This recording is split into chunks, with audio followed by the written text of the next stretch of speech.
জয় শ্রীকৃষ্ণ। নমস্কার শ্রোতাগণ।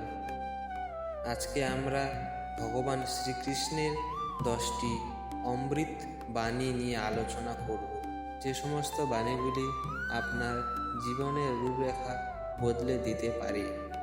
চলুন জেনে নিই শ্রীকৃষ্ণের সেই 10টি অমৃত বাণী।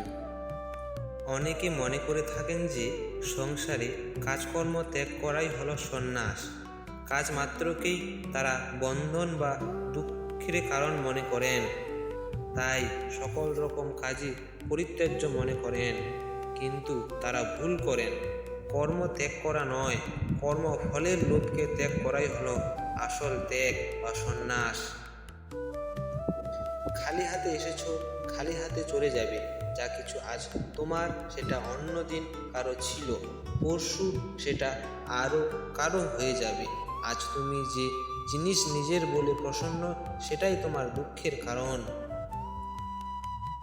তোমার কি চলে গেছে যে কারণে তুমি কাঁদছো? তুমি কি নিয়ে এসেছিলে যা তুমি হারিয়ে ফেলেছো? তুমি কি সৃষ্টি করেছিলে যা নষ্ট হয়ে গেছে? তুমি আসার সময় কিছু নিয়ে আসোনি, যা নিয়েছো এখান থেকে নিয়েছো, যা দিয়েছো এখান থেকে দিয়েছো। উৎসাহের চেয়ে বড় বল আর কিছুই নেই। উৎসাহী ব্যক্তি জগৎও জয় করতে পারে।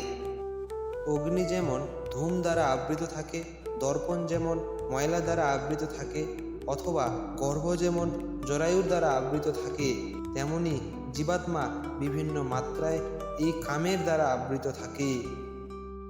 সময় কখনো মানুষের নির্দেশিত পথে চলে না, মানুষকে সময়ের নির্দেশিত পথে চলতে হয়।